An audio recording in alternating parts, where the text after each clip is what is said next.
That was just a quick little clip. It doesn't really have much to do with the topic today, but I liked it. I like what Steve Harvey shared there. He was on the Earn Your Leisure podcast.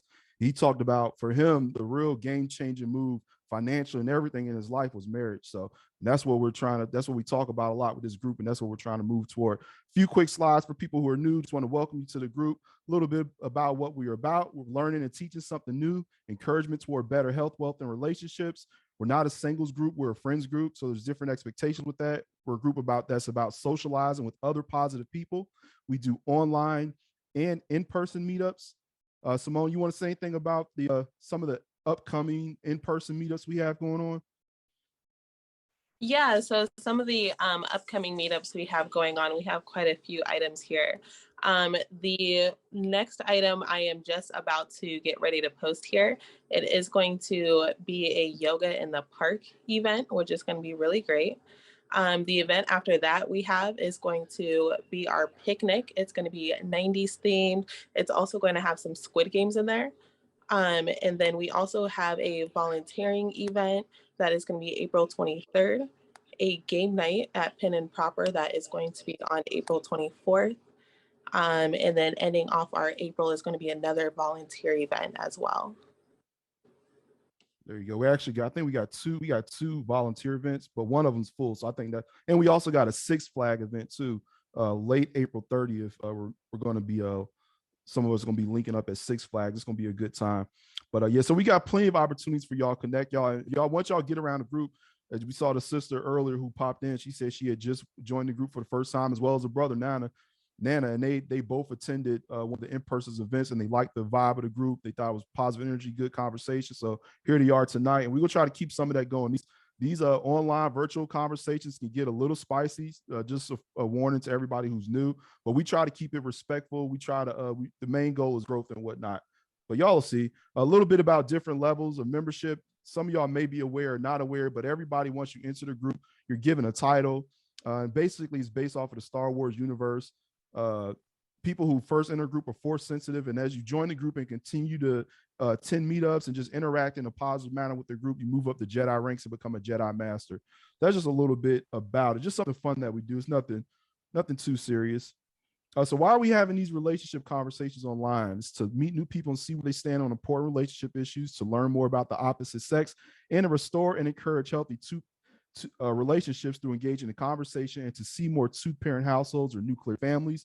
So a quick little graph that I had ran across the other day, and it talks, and this right here just shows the child's living arrangements by race and ethnicity. As y'all can see, in the Black community, there are more children who don't live with their fathers. There are more Black children who don't live with their fathers than those who do. And we're the only community in which that exists, and by a wide margin, as y'all can see. That's not to say that the father isn't in the child's life, but it's just like, in terms of living arrangements with the father, we're the only community in which that exists. So there's a crisis going on multiple fronts. Prior to the 1960s and 70s, Black folks were the most married. Then after that, something changed. On the right of the screen there, I have some things that may have possibly contributed to the change. Unsure to say. Sociologists and people theorize different things, but these are some things that a vast majority of people think may have contributed to it. Here, these are some more recent stats. In the Black community, 50% of marriage age folks have never been married. Let's see, is that for the Black? Let's see, for the Black. Yeah, for 50%. And we're the lowest of all other ethnic groups. So there's a real marriage crisis in the Black community. So what we're talking about today is submission, approval addiction, and the Black female image. I think what was really hot, it was really spicy in the comments about submission, but we're not going to spend we're going to talk about these other issues too tonight. So if people were just worried we're just going to be talking about submission all day, or that, men here, we're going to be talking about that all day. It's not what we're going to do here. We're going to really try to get some understanding and get some growth, and possibly move forward, y'all, and learn some new things. So we're going to jump right off into a poll, and it's going to be a gender-based poll. We're going to do women, and then we're going to do men. So the poll is, should Black men and women be a united front, or should we form separate groups to face our unique challenges?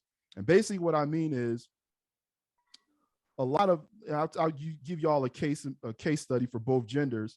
About around the time of the election, Ice Cube was putting forth an agenda called like the Contract with Black America. And it was a contract that he had formulated. And the plan was to have either political party back this legislation or this agenda that was specifically for the Black community. And at that time, a lot of Black women had said that they didn't feel that there wasn't anything in there specifically that addressed the needs of Black women. And so other detractors said, hey, this is for the Black community. Why are Black women, some Black women, thinking they're their own group? We're trying to do something for everybody. But women were saying, no, we have our own needs that are specific to us that Black men just don't understand. So that's some context there. On the other side, a lot of Black men are saying, hey, we can't get the sort of relationships or women we need here. We're going overseas to find relationships. We're doing XYZ to find relationships. We're our own group. We're going to look out for the interests of Black men. We're getting shot in the street. We have things that affect us differently than Black women. So these are just separate issues. But the poll is, should we be a united front in facing these issues, whether they're gender specific or not?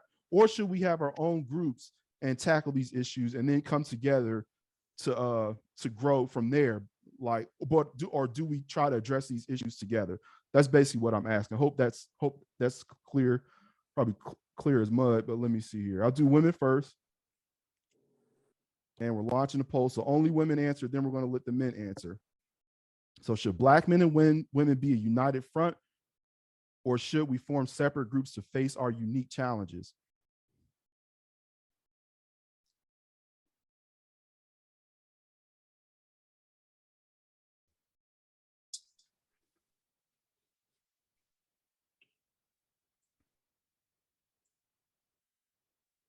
And it's an anonymous poll, y'all, so y'all can't, nobody's gonna be able to see what y'all who responded what way. All right, I'm gonna end the poll in 5, 4, 3. I'm gonna tell y'all the results after, because I don't want men to base the way they vote based off the way y'all vote. Like, man, y'all think this, so we're gonna vote this way. But I wrote it down and I'm gonna tell y'all what it was. Matter of fact, I'm going to share it, and somebody with an iPhone, if y'all can screenshot it and send these results to me later. If you're on a phone, can you screenshot these results? I've shared it just now. So majority of women think we should be a united front. So a lot of women in here don't really seem to agree with a lot of stuff that's happening in terms of, because a lot of the separate groups is that's occurring with feminism. They call it the fourth wave of feminism. It's talking about topics that are such as like intersectionality, saying not only are we women, but we're Black women. So we're doubly oppressed and we have unique issues that Black men just don't understand. But so it seems like a lot of ladies in this group say, hey, we're still Black. We're still in the community. We should tackle these issues together. So that's encouraging. So we're gonna ask the men the same thing. This is for men.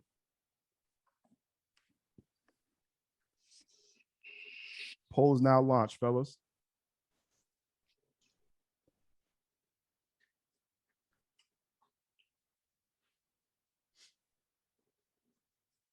We don't have as much fellas in here. I think about everybody answered probably. We don't have as much fellas as we got 2 people in the waiting room.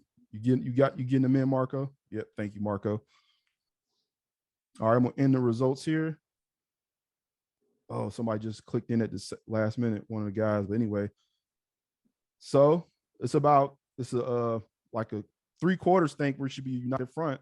That's actually surprising to me, because if you look at the media, you would think that women are the ones who want to have their own separate group and address issues. But it seems like the women, at least in here, they want to come together.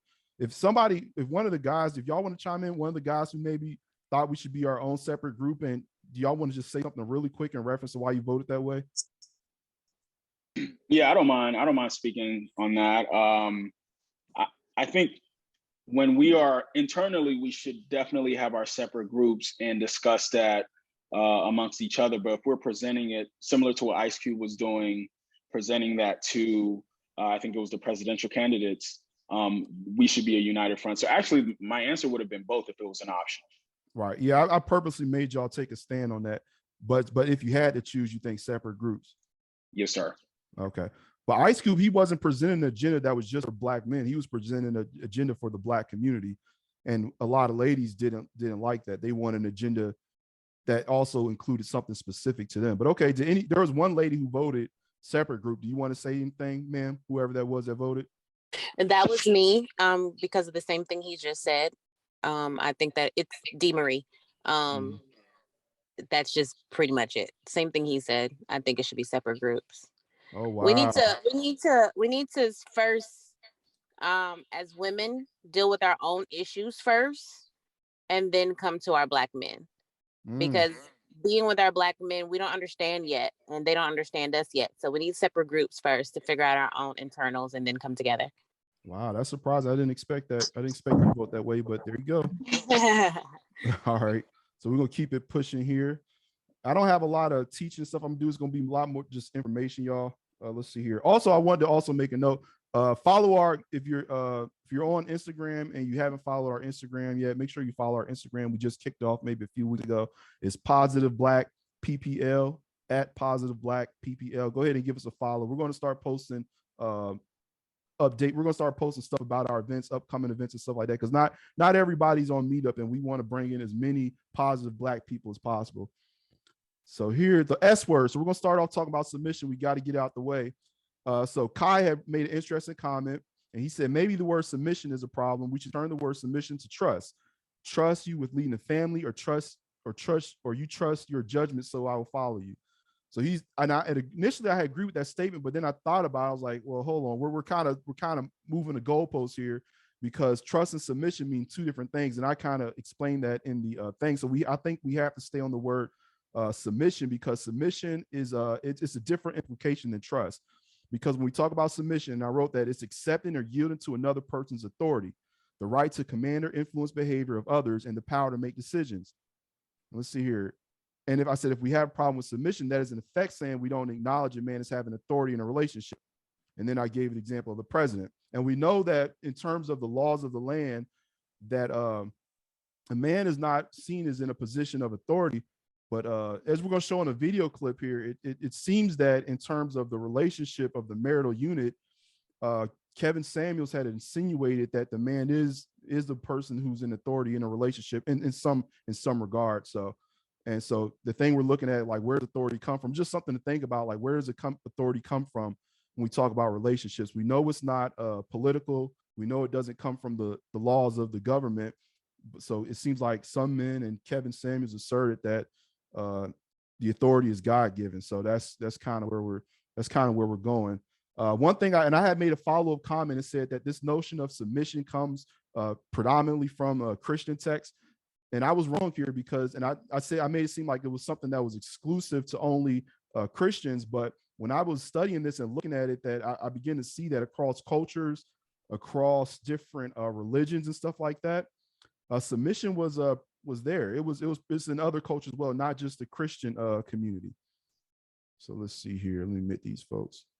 Mark, I know Marco got some stuff. Thanks, Marco. Marco got him joining in. So let me. All right, so we're gonna continue here. So then I also looked at it from so I looked at it. Now, a lot of people say that in the Christian community, what's the point? They get divorced and they get just about the same amount as non-Christians, but that's actually not true when we look at the Institute of Family Studies. I didn't pull the whole article up here, but Christians who have like a sincere religious belief and who are practicing and like they have a religious life, the studies do show that statistically their rates of marriage and their chances of divorce are decreased in other groups. And the only reason I bring that up is because predominantly in the Christian teaching, there is like a impotence, or there's a encouragement for women to be submissive to men in their relationship. But when I looked across all the different cultural groups inside the United States, the cultural group or the race or ethnicity with the best chances of success with the marriage and least rates of divorce was the Asian community. And this is all Asian communities. We're talking Chinese, Japanese, just whatever. Anybody who's Asian American, they have the highest. It's like one big lump. But and it said the ethnicity can also be a predictor of divorce. Asian Americans are the least likely divorce of all. Let's see here. But then after that, it was Hispanic and Latino, and then white folks, and then Black folks, and then Native Americans were the highest. But we were pretty close there at the bottom in terms of likelihood to divorce. almost tripling, I guess a little more than doubling, and then some, the Asian community. So they had figured something out, right? And the thing that I really want to figure out was submission the factor that made these marriages more successful, whereas in the Black community or other communities, submission is not present. And what I found is that submission didn't seem to be a huge factor. The primary thing that made Asian marriages and whatnot so successful, and their least like chance of divorce so less than everybody else's, was predominantly just their values, and that there's things here on the right, and this comes from Pew Research. So they believe higher than other groups of being in a good parent. They believe, they more having a successful marriage, owning a home, helping others, being successful in a high paying career, having lots of free time. So Asian Americans place higher levels of importance on each priority compared to the general public. So they just valued these things more, things that were conducive to having a successful relationship and marriage. But it didn't seem, at least from that study alone, it didn't seem that that submission was a key factor. And the only way that I can tie in submission to the Asian community as a factor was just their general values as it relates to home and family life. And the thing that, at least with the Chinese Americans, and it's similar across other Asian communities as well, they come from a philosophy and a belief of Confucian thought. And in the Confucian thought, this is what it says. It says a husband and father is expected to exhibit dominance and kindness to his wife in return for obedience and love, and offer guidance and protection to his children in return for respect and obedience. So the conclusion that we can make from all of this, and just from looking at all the different cultures and all the different races and ethnicities, is that we can't determine if submissiveness was the main factor for prospering families and communities, but there does appear to be a strong link. And that's because wherever there's thriving families and whatnot, there's an element, as you can see there, with the Asian community, of dominance and kindness in return for obedience and love. So there's a strong link there, but we can't conclusively say that this submission thing was the ultimate thing, but there is a strong link to it. Last word about submission, and this is just a pushback, and the clip that I'm about to share comes courtesy of Monique. So I'm going to share it in a second, but this is something that Carrie Hilson has said. This whole thing is going to lead us into a poll here. So, but Carrie Hilson has said, men who provide emotional security and display wise leadership will get the softest, most feminine, relaxed, trusting, guard down, submissive, nurturing version of their women. It said even successful, strong women want to feel safe enough to be soft. That is our true nature. And it said the man who makes me feel that way will have the world. So that's what she had believed. And that's her thoughts as it relates to submission. And this is one brother who's providing some pushback, because a lot of guys have said, no, we just don't get submission. Women aren't submissive, But this is what this brother had to say. So let's check it out. What's something you'll get a lot of hate for if you say it out loud? A lot of men want a woman to submit to them, but can't lead their way out of wet paper bag. I'm talking can't lead a group of third graders in a sack race. I mean, where you gonna lead it to? To hell? I mean, you're ill-mannered, you're emotionally unstable, short-tempered, you can't change your damn flat, you ain't got no health insurance. Some of you show more loyalty to your home more than you do your old lady. You got the audacity to say that you want a woman to go 50-50 with you. Sir, what you want is a roommate that cooks, cleans, and lets you hush on her every now and then. I mean, look around, look at yourself. If you can't lead yourself, how in the hell you gonna lead a woman? I mean, just because the Lord bless you with a dang-a-line don't mean that you the head of anything. I mean, ask yourself, would you want your daughter to submit to a man like you? If the answer is no, you should probably be doing better. All right, there you go. So there's some pushback. He basically, if we just read between the lines, he seems to be asserting that there's just not, a lot of men that are really worth submitting to, women submitting to. So that's just some pushback. So I just want to know y'all's opinions, and that's going to launch us into a poll. Oh yeah, there we go. So it's gonna be another gender poll. Just see where y'all stand. And Simone, thanks for taking the screenshots. If you could do that again on this one. So the poll is, we're gonna do women and then men. What is a larger problem in modern Black society? Are too many Black women uncooperative, i.e. not submitting, or is there not enough quality Black men to submit to? So that's the poll question here. And we're gonna ask men and women the same thing. Let me see, do I have this for men and women? Yeah. So this is going to be the women only. There we go. Now I'm actually going to give y'all an option, a dual option on this one. So poll is now launched, ladies only. So it's a problem that women aren't submissive, or there's not enough men to submit to, not enough quality men to submit to.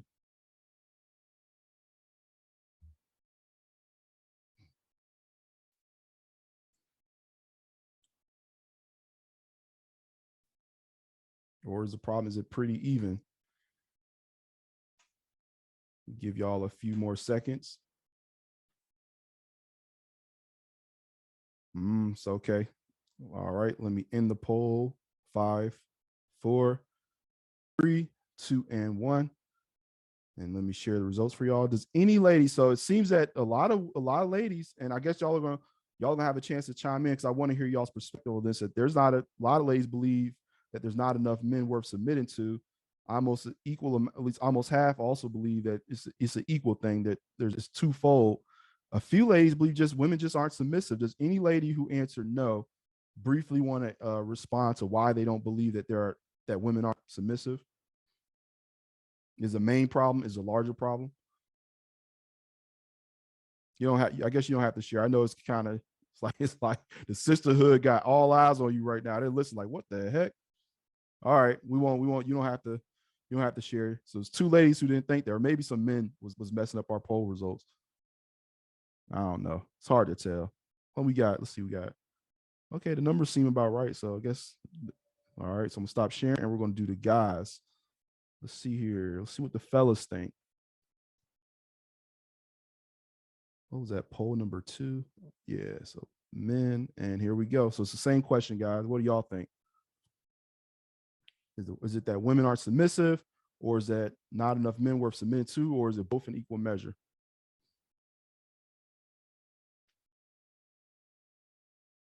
I saw a few more guys enter, so we should get a few more results.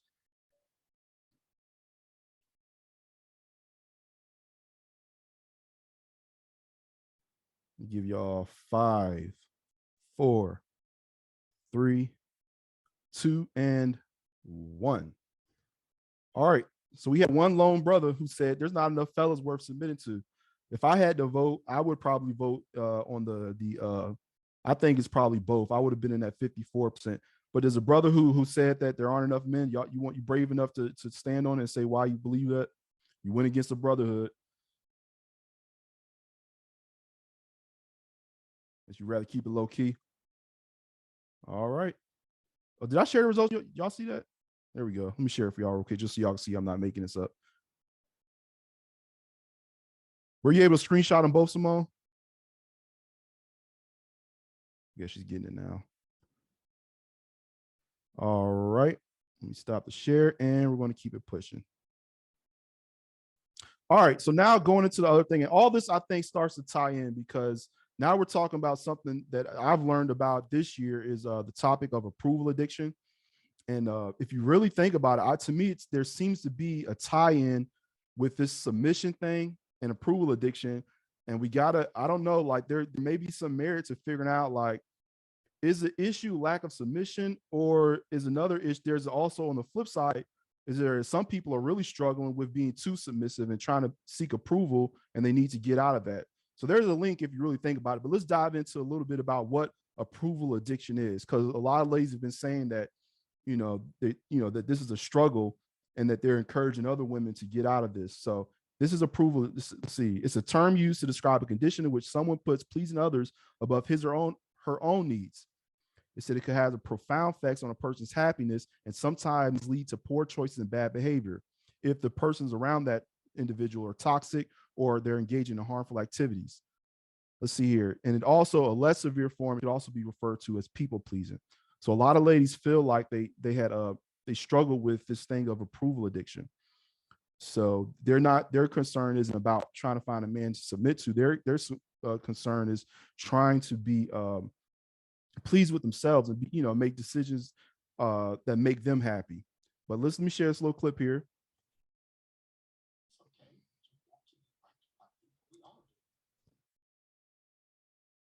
Hold on, could y'all hear that? The volume? No, okay. Let me go back. I'm gonna stop it because I forgot to hit the share the audio. Y'all probably missed that first clip too. Let me stop. Stop share. Give me 1 second, y'all. I'm gonna share this audio, reshare the audio. So I know y'all didn't. Y'all probably wanted to hear that.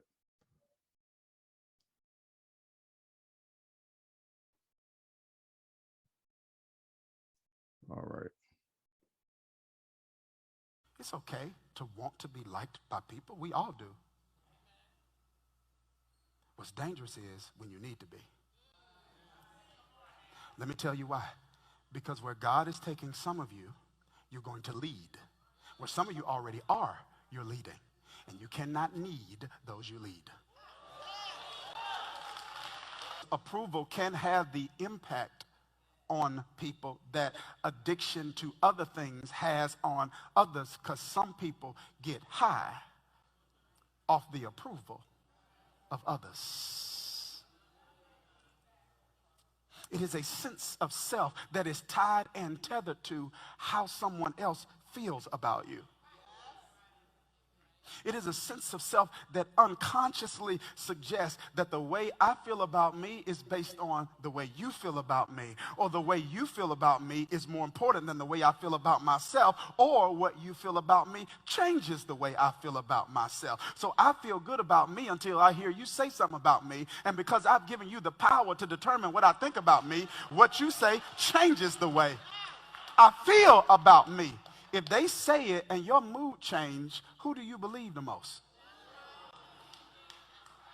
People with approval addiction will suffer abuse from those they're trying to assist. Listen, y'all.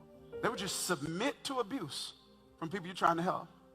You will accept every opportunity. You will respond to every request. You will try to help everybody. And the next thing you know, your life will be over and you haven't even lived it. There you go. So y'all heard, y'all heard him. He had said that, you know, some people with the approval addiction, they will submit themselves to abuse. So it's kind of like it's a tightrope we're walking here, where we telling, hey, you know, you should be submissive. But then, like, is there like a bridge too far with some of the stuff that we're talking about? Like, is it possible that we could be encouraging somebody who's struggling with this thing of approval addiction? And I don't believe that I struggle with approval addiction, and I walked into this conversation thinking, hey, this is only a woman thing, something women are dealing with. But the people pleasing aspect of it, I think this can affect men and women. Like, because a lot of us can get caught in that cycle, caught in a trap of trying to please others versus trying to do what's best for ourselves, our own health, our own happiness. You know what I mean? And then we're living off of off of trying to please other people. So it's a real thing here. So I don't think we should, I don't think we should take it lightly when a lot of ladies are saying that this is something they're dealing with. But just some real quick, just some common signs that you may, common signs of approval addiction: struggle to form your own opinions. You have trouble saying no. I hear a lot. I'm not gonna lie. I hear a lot of ladies say this is a struggle of theirs. You go along to get along, even if you don't feel like doing it. You apologize too much. You have low self-esteem. So this is serious stuff here, y'all. So this is stuff that people are really dealing with. You constantly put others' needs above your own. You feel anxious about what other people are going to think of you. I know quite a few ladies who said that. I think a lot of us are really struggling with this thing of approval addiction. So it's a tightrope. And I can, guys, put yourself in a woman's shoes that, like there's this constant thing where they're feeling that, hey, they dealt with this thing of approval addiction, that they're not even, going after their own happiness. They're thinking, hey, what does my mom think? What does my, what does men think? What does this person think? What does this person think? So they're battling that. And then on the other token, they're also being told, hey, you need to be submissive. But what if they're submitting themselves to abuse? So it's twofold here. So we got a lot of issues that we have to kind of start to figure out here. And there's a lot of nuance to it. So it's not all black and white to just say, Dom listening. I like that. Dom listening. I like that. Okay. Somebody just entered the room. I like his screen name. Let's see here. So you attempt to control others, so you can reverse it. So you're trying to control others to prevent them from controlling you, or to prevent them from having a reaction that affects you. You try to present yourself in the best possible light. Now, I'm guilty of that. I do that. I always try to present myself in the best possible light.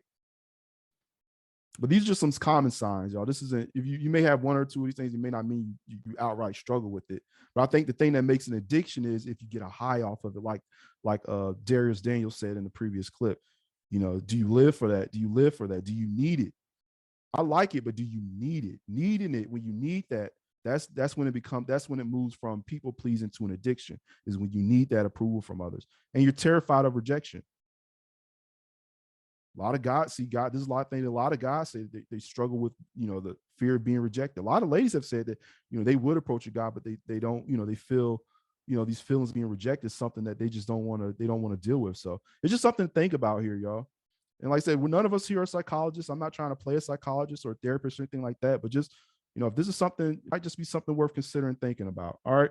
So we'll keep it pushing here, y'all. Like I said, because it's nuanced. And like I said, I'm not an expert on any of this stuff. I'm a fire captain professionally, so I'm just learning like you all are. We don't have much more. We have this next one. Oh, we got a poll. We got a poll, and then we got like a longer video, and then we're going to open it up. Let's see here. Let me share this poll here. So it's going to be a poll on approval addiction. This is for ladies only. This poll is only women. There's no male counterpart to it. And let's see, what question am I asking here? Okay, yeah, because we're about to get into talking about the Black female image. And if y'all can really, I'm sure y'all can imagine how it can tie into the issue of approval addiction. So the first question is, which is a larger problem as it relates to the Black female image? The number of women caught in the cycle of approval addiction, or is it that women aren't listening to what men are saying they want from women? So what's the larger issue here when we talk about the Black female image? And then the second question is approval addiction, like I said, it is anonymous. Is approval addiction something you are or have struggled with? Or do you think something you might be struggling with? So I'm going to launch that poll here. We're going to ask, and it's anonymous.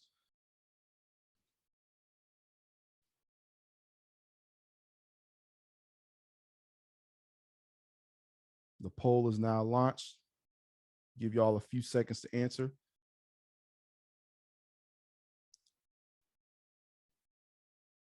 Because then when the second part of that question is too many women aren't listening to what men are saying, we're talking about like the overall, the way Black women are kind of viewed, and men are saying, hey, we don't like when women wear X, Y, Z and this and that and that. Or the problem that, hey, women should just look, we just do our thing, and we want to be this way or that way. I mean, form your own assumptions based on the question. But oh wow, y'all, this is touching right here. I didn't even look at the second thing. We'll give y'all 10 more seconds to answer. Wow, okay. This is interesting here.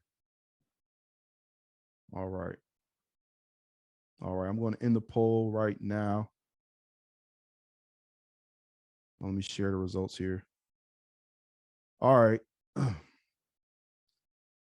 So y'all can see the results here, man. I'm touched, y'all, because it says that 67% of the ladies here feel like approval addiction is something they're struggling with, or something they have or they are struggling with, y'all. So this is real stuff here, man. All right. No, but we're not going to talk too much about that because I know a lot of stuff is personal. So, man. So there you go. So look, guys, we talk about the Black female image, and a lot of guys are saying things. We're about to get into some of it here in a second with this Kevin Samuels clip, but just think about this, that a lot of women feel like they're struggling with the things listed here. Like they feel like to get that high from seeking the approval of others versus trying to get that happiness for themselves. So just think about that. I don't know if we got any keyboard warriors or people who are just quick to just blast stuff on the internet, but just think about what our women are dealing with here. All right. So Jay had made this comment here, and I largely agree with what Jay was saying here. Said as it relates, did I stop the share? Yeah. All right. So he had said here, he said, I don't think men have there's nothing that men can do as it relates to the female image, except maybe teach their kids different. Let's see here. He believes that majority of Black women seek the approval from other women when it comes to their body image. I largely agree with that. I don't feel like a lot of women take into consideration when they're trying to their styling preferences, their clothes preferences. I believe that first themselves, then women, and then men. That's just, as a man, that's kind of how I feel. And just from listening to what women are saying, it doesn't seem like we're, our considerations high up there. Let's see here. What else did Jay say? That's pretty much the gist of what he said. And then he also, he made this that even though men prefer women who doesn't have all these things going on, he said, let's keep it real. No blonde wig is going to come between a man and sex. And I agree with that as well. All right. So we're going to share this last video.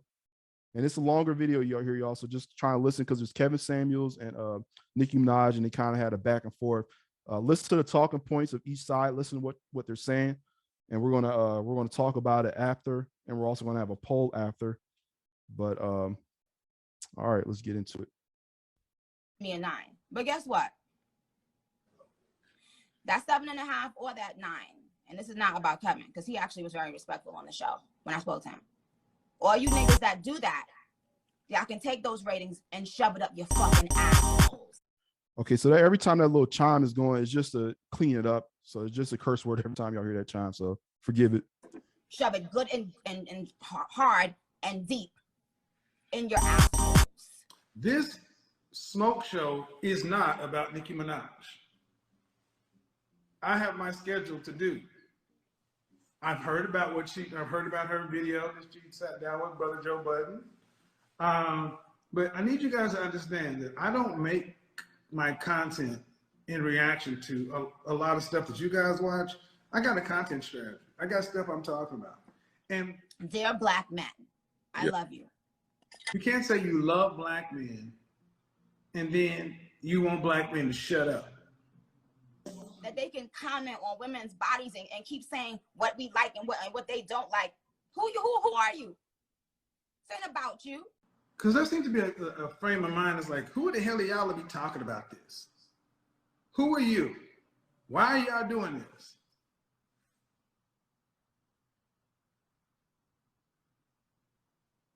Are y'all that fragile to where y'all can't take anything? Oh, I get it. You only want us to do what you want us to do. You want us to do what you want us to do. I asked the question earlier.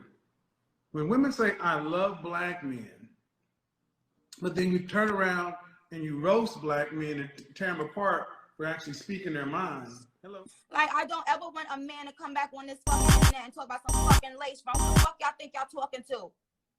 Ladies, the hair conversation, often you hear women say, keep your mouth off our hair. Bullshit. If it's on your body, we're gonna talk about it because you belong to me. The kids belong to you. I belong to God. We report up.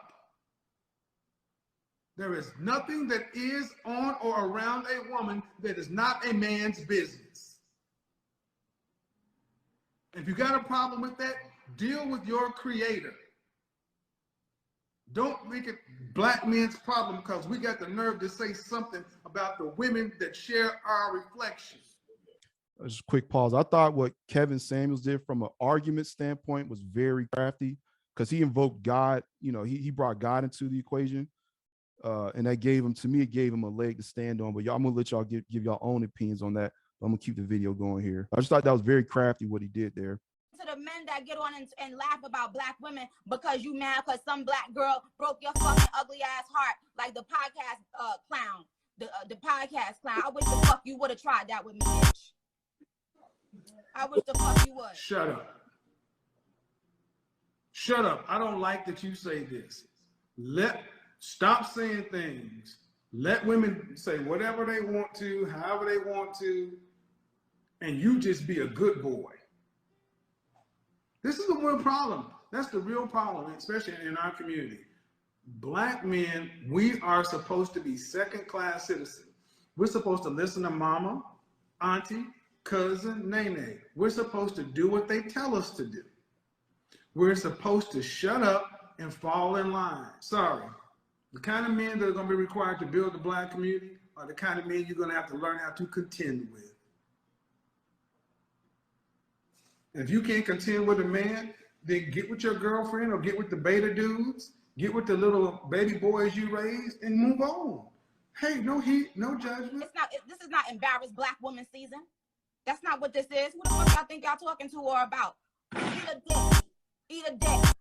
Anyway, so Joe, I'm nothing remotely feminine. And this is why you're starting to see so many women who are trying to overcome their lack of femininity with feminine adornments. Look at how many masculine women wear long weaves, long braids, long fingernails, walk around with face beat like glamour shots. They are trying to put on the face of femininity. And I have a little theory. Look at the average modern woman's level of glamour and then deduct from her level of femininity. If she's higher up in glamour, the chances are she's much lower in femininity, because truly feminine women tend to be more natural. They don't have to try to look like a woman. I want you to think of how many times you see women with these long weaves and long this and long that, and it's just excessive. I'm not saying extensions. I'm not saying, moderation. I'm talking about excessive. And then quick to snap, quick to go. It's like, eat a dick. And then quick to snap, quick to go. It's like, whoa. Whoa. Whoa, whoa. So, ladies, don't get mad that men are waking up. That's what the real issue is. My platform and platforms like mine are places where men can come and talk. And men are speaking up, and they're mad because so many men are not waking up. So many women are discovering that the men to the right and to the left of them, they've been woke all along. They just didn't know that what the men were thinking. Now they know what men are thinking. That's why women are so mad. Like, well, why do men do X, Y, and Z? Why do men rank women? Men have been ranking women before I came around. The movie 10 with Bo Derek, men instinctively rank things. We rank ourselves.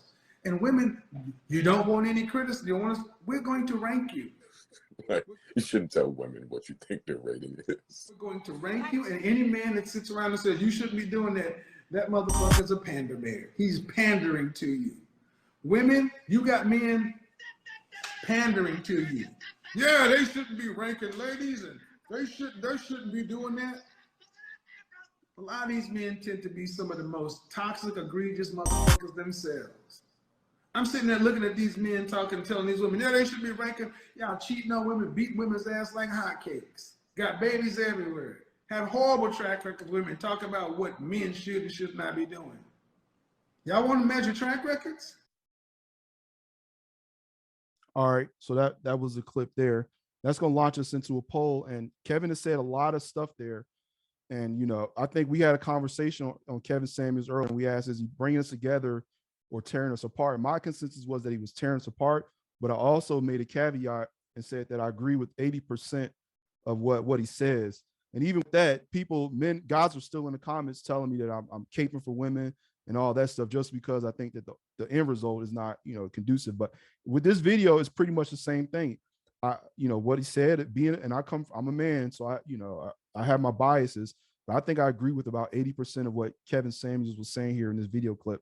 The thing I can't say that I get with is he had made the assertion that if a woman she wears long weaves, long fingernails, that's there's a likelihood that she's trying to compensate for femininity. I don't know that to be from experience, and I can't say whether that's right or wrong. It's just that's something I just can't I can't really support or say anything against. He also said that a lot of problems today is that men, are creating men's spaces and we're talking about issues. Well, I think that's maybe part of the problem, but then there's another side of the equation that the way men are talking about these issues to women is in a negative way, and it's not making, it's not in a productive way or a way that's bringing us together. It's not in a way that's healing us. So it's a twofold problem. So that's in the 20%.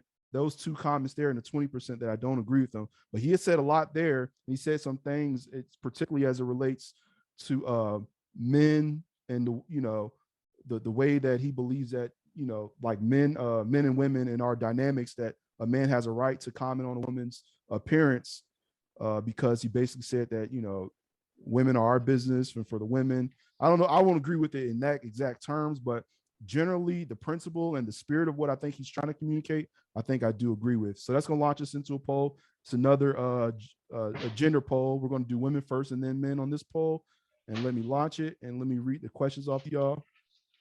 So who do you side with in relation to the video? Nikki or Kevin? That's the first question. And then 2, is the Black female image something that men should take an active role in addressing? Like, let's say that the black female image overall is under attack or it's being portrayed in a negative light. Is this something that Black men should take an active role in addressing?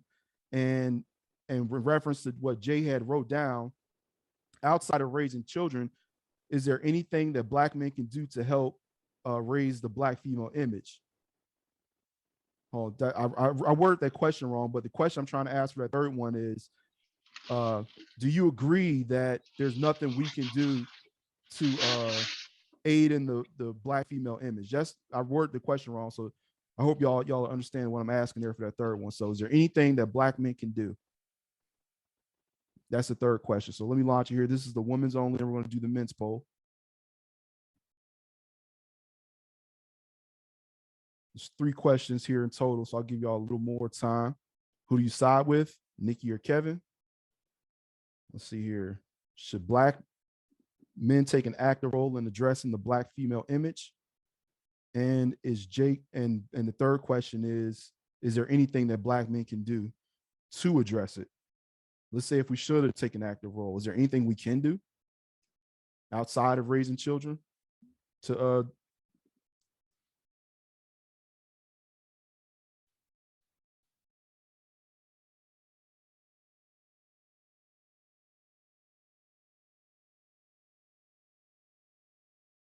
give y'all a few seconds here, because you some complicated questions, and I messed up that last question. But it sounds like y'all pretty much understand it, that there is something. All right, I'm not gonna give away the results too quick. Wow, okay. I'm gonna give y'all 15 more seconds.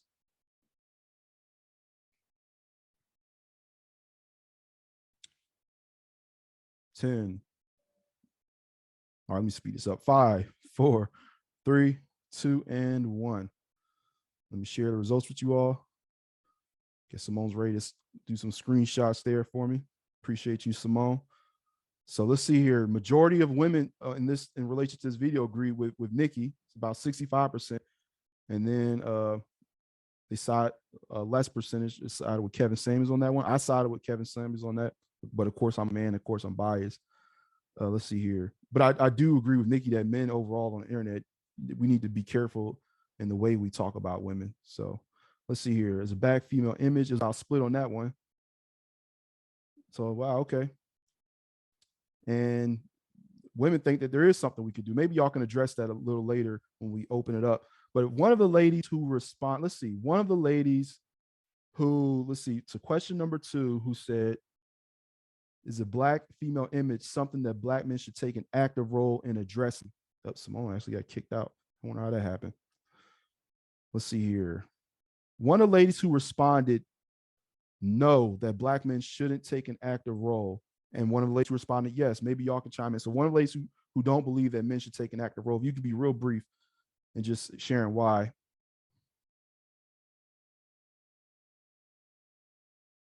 You want somebody to share why? No. Y'all can just chime in. Diana, y'all don't have to raise reaction. I'm trying to get a quick reaction. Why do you think that Black men shouldn't take an active role in addressing the Black female image? I just think that it doesn't make sense for a man to be telling a woman how she needs to look.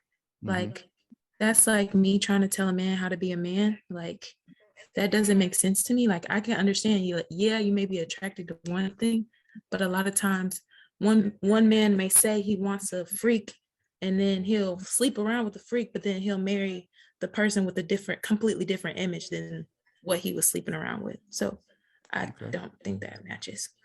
There you go. One of the ladies who responded yes. Y'all want to say why you think men should take an active role? Yes. Mm-hmm. Because at the end of the day, we are all one. Regardless of we're men and women, we have different opinions. We still have to be looked at as one for our community. And I think, how we present ourselves, and I just think that we all should. Just like, on the other hand, with women, like, we talk about the men walking around with the pants sagging. That's a big thing. So I think we all should be concerned. So I agree that men should be concerned about our image. Right. So there you go. And I'm glad you brought that point up, Lena, because when I asked the question earlier, should we be a united front or should we address our issues separately and then come together as a group? The vast majority of ladies, 97%, only one disagreed. But when we come to this poll here, when we look at an issue in particular as it relates to Black female image, it's split. So there's a huge fall off. So at first we're saying, hey, we want to address, we should be a united front. So the Black female image is a man problem and a woman problem, just like the Black male image is a Black male problem and a Black female problem. But when it came to this here, we want to be a united front initially, but now when we start to dive a little bit into the issues, I'm not trying to pick apart y'all, but I just want, that's the reason I asked that initial poll question, because now we're seeing that there's a difference here in the disparity. We're going to ask the guys the same question here. Let me do the poll for the guys. And Carlo, can I just say something really quick? Yep. You can talk while I got the poll going for the guys. Right. And regards to, like you saying, most of everybody was okay with the united front. If you want somebody to be a united front, then you have to then let them have concerns and says in overall. If it's our image, the way we present ourselves, our brand, all of that is part of it. The poll's launched, guys. Go ahead and answer. Yeah, you're right. You're right, Lena. And that's why I purposely, and you have reminded me of why I asked that initial poll, because I wondered, we're seeing it was just an interesting drop off. It was 97% first. Hey, we're going to be a united front. And then we got to this particular issue. D, you already, go ahead, D, but you had voted no initially. So the funny thing too is that majority of them said they had approval addiction. So it's conflicting. Yeah, well, approval addiction, I can understand. I can understand how that can go. But if you don't want them to have a say, but you suffer from approval addiction, wouldn't you want the separate groups first? I'm just asking questions because it doesn't make sense to me. I mean, I can, I'm not a woman. Let me end the poll here. Let's see. So but that's an interesting takeaway, but I can understand how a woman might suffer from approval addiction, but also want to be united front and also think that men should take an active role. But we all have different mindsets as it relates to that. So, wow. So 4 guys actually agree with Nicki. That's surprising. Let's see here. Is a Black female image something that men should take an active role in addressing? Yes. So we agree. We think that we should. Hope somebody's getting some screenshots for me on this, because this is an interest poll. Hey, Carter, Tim actually had a good point on the men's side of taking an active role. Yeah. I can say. Oh, go ahead. Did he write it in the chat? I was saying that. Oh, okay. Not just with our daughters, but with our sons as well. And showing and teaching them how to address women, especially Black women. Yeah, he was saying part of the active role is what you're teaching your son, not just what you do with the women. Got you. Good point. Good add in. Yeah. So it's the way. Okay. So that's interesting results there. Does one of the guys who believe that they sided with Nicki on that video want to share why y'all sided with Nicki? There was 4 guys who felt that way. One of the guys who sided with Nicki. Ricardo. Yep. Go ahead. I don't know about everybody else, but I can't see the results. My bad. Let me share the results. Sorry. Hopefully somebody's grabbing some screenshots for me for the guys. Sorry about that. One of the guys who sided with Nicki want to share why?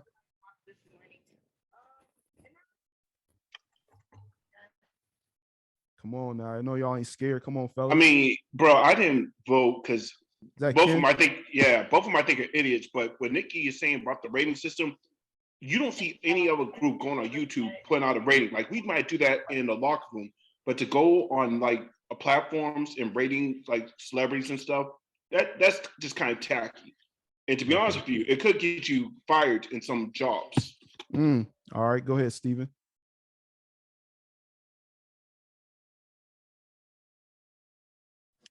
Hi, can you hear me? Yep. If you could be real quick, because we're actually gonna end it and open it up in a second here. Gotcha. Basically, the reason why I chose Nikki is that I just don't think men should be telling women how they should look. I mean, it's a woman's appearance.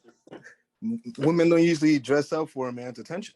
Which way did you vote in an earlier poll? Do you believe that we should be a united front and address issues together? Or do you believe we should solve our issues? We should form separate groups, solve our issues, and then come together? I went with the united front.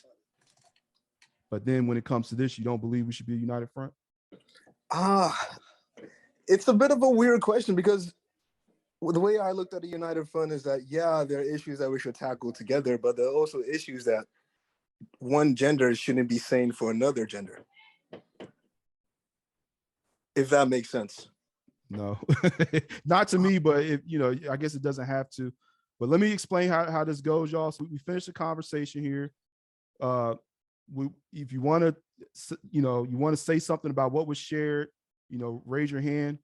And, with this conversation, just because it's a real sensitive thing, and we primarily looked at women, I'm going to give women deference in this conversation in a lot of ways. So if women really want to get in there, we're going to let women have their say, and we're going to give them, we're actually in this conversation, we're going to give them preferential treatment because we really, we're men at the end of the day. So we should be trying to understand why it is they felt the way they felt on some of these issues.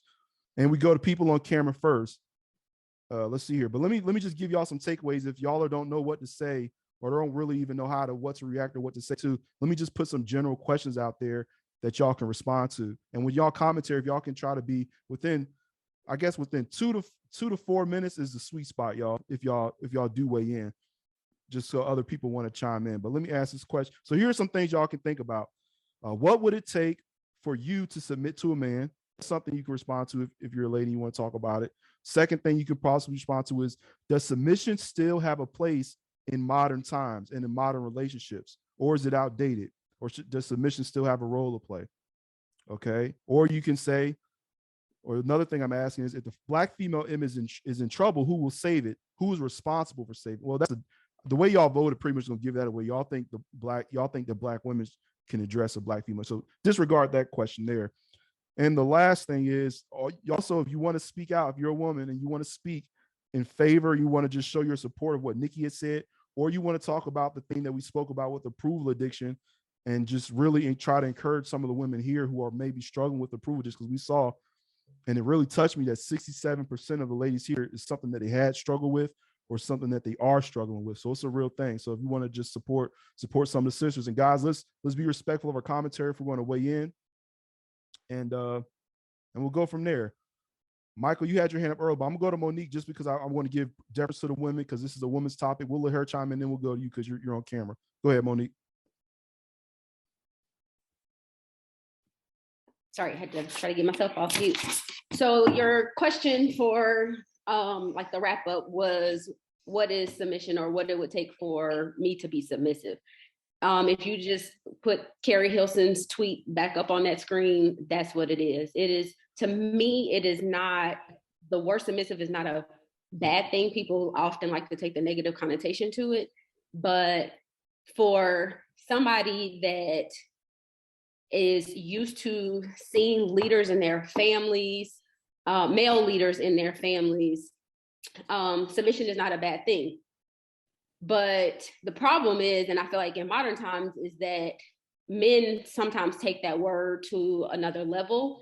And the correlation between that submission leading to approval addiction, it goes hand in hand. So you're trying to please your man and be submissive to your man and be cognizant of his feelings and the respect factor and all that, that you're looking for his approval or looking to be that submissive wife or that Christian wife or whatever it is. And sometimes that just leads to you not doing what makes you happy because you're not getting that reciprocated to you.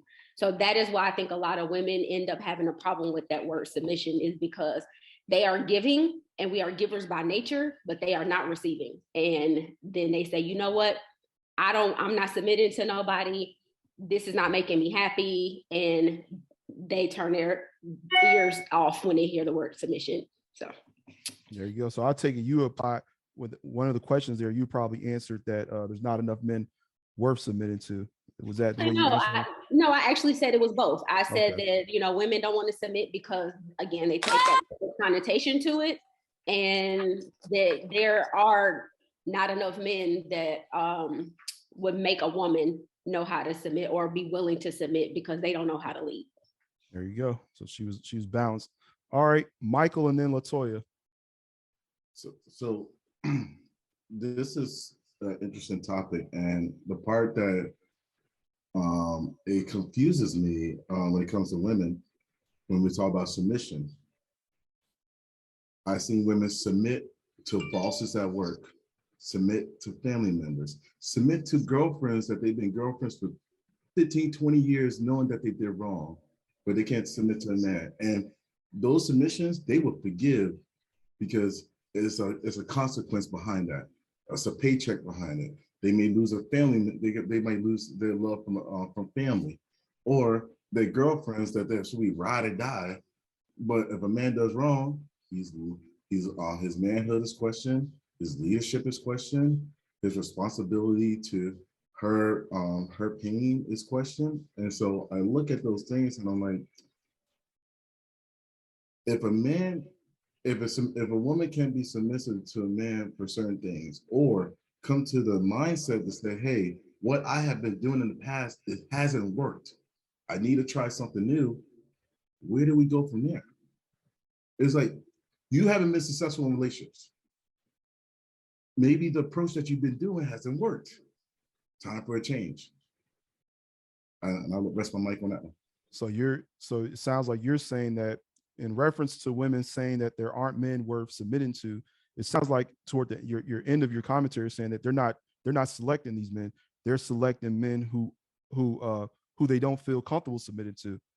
And if that is the case, why are they doing that? Do you believe that? Why are they doing that? Why are they choosing men that they can't submit to?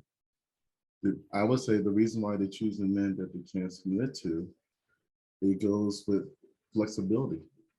They want to have flexibility and control.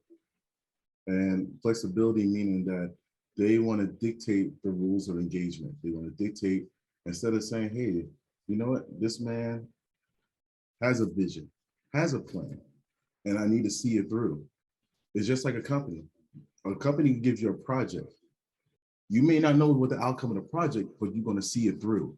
You're going to give it the 6 months to a year because a bonus might be coming through it. A promotion might be coming through it. You could put that on your year in review and say, hey, this is what we did. We went through the trenches and we came out winning.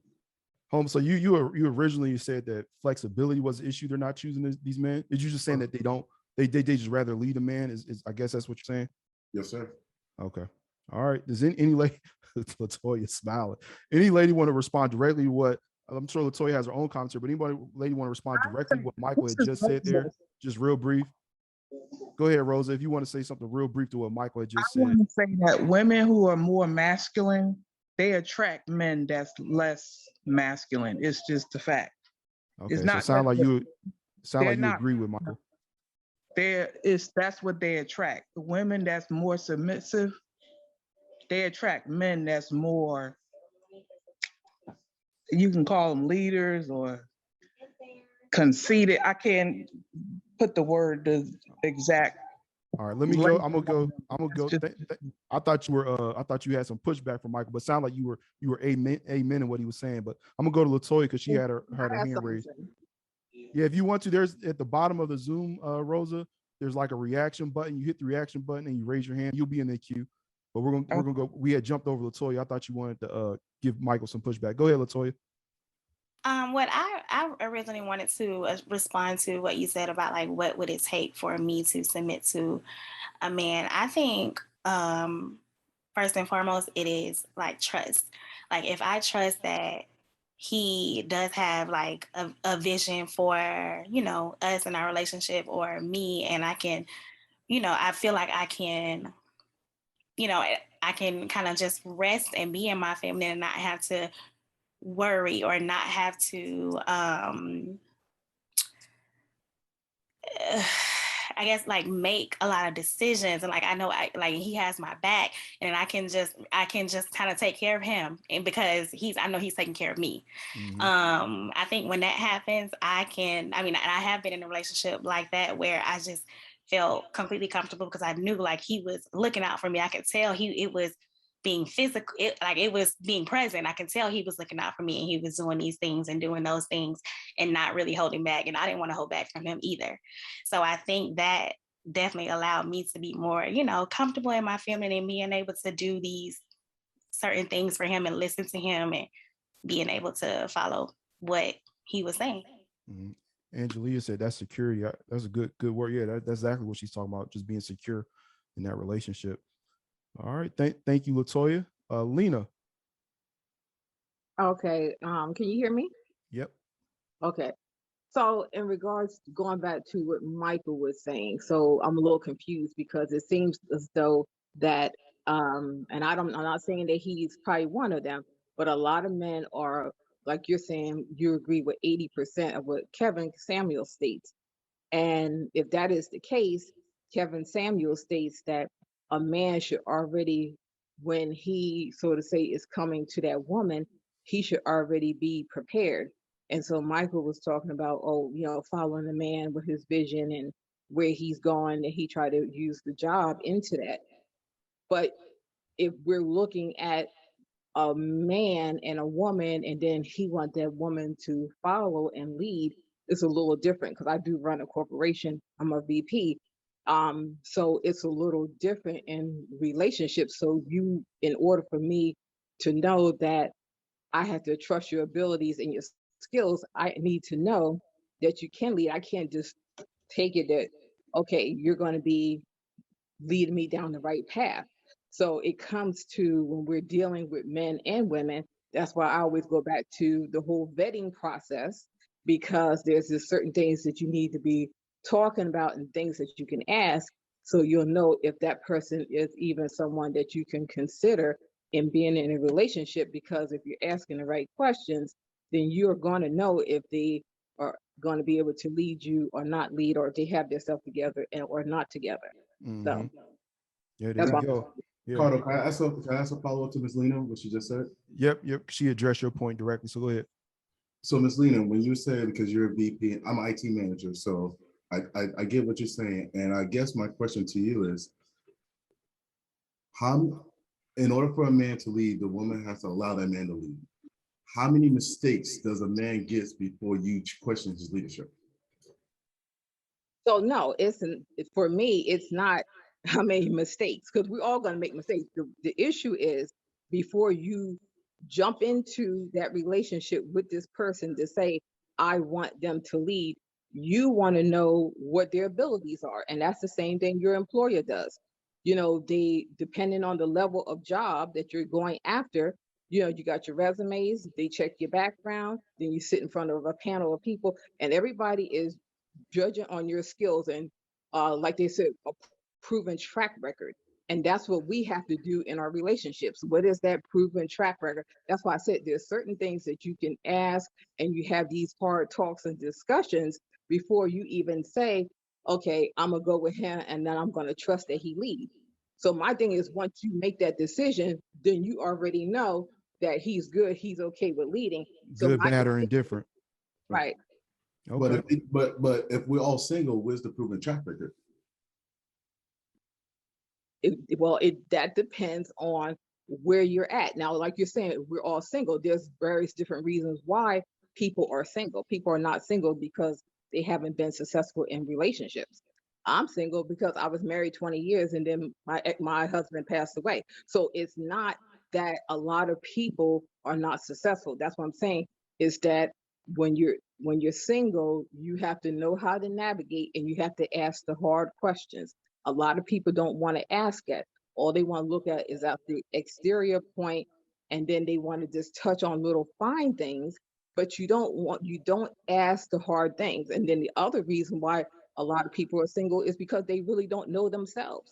So you have to really know yourself. I always tell people, the main thing with anything is, know the 5 things that you must have from someone to sustain a relationship. But a lot of people don't know that. So if you don't really know yourself, you can't really gauge somebody else to even know, okay, this is a person that I can trust to lead me. I appreciate that. There you go. So remember, y'all, if y'all want to respond, y'all want to say something, y'all want to weigh in and give y'all's take over the presentation, just go ahead and hit that reaction button and raise your hand and you'll be in the queue. We got all the camera folks. We're going to go to some off-camera. Sharon. Go ahead, Sharon. Can you hear me? Yep. Okay, hi. So honestly, my point to take is like, I really don't believe in the word submission because of my African background. I grew up in Nigeria, ECC. Because I grew up in Nigeria, the men take advantage of women with the word submission because we're a Christian background. So due to that fact, a lot of women have lost their rights to safety. It's very complicated. So mostly if it's the question of why won't I submit, it's more for respect. If my partner I'll give my partner respect, but I'll not give them submission. My only submission is to God. Again, it's just my background and it's just my personal opinion. And a lot of people will not agree with me, but it's okay. But yeah, thanks for listening. There you go. So your cultural background and your experience with the word submission in a whole different continent influences that you just don't have a favorable view of the word submission. So there you go. That's one unique perspective. Thanks, Sharon. All right, Nicole. Yes, thank you, Ms. Lena, for bringing that to our attention, what you were saying, but about knowing yourself. But also, too, you can ask the right questions, but some people may not want to answer and be vulnerable enough to give you honest, genuine feedback. So when they don't want to give you honest, genuine feedback, how can you submit to that? There you go. All right, we're going to go to Stephen.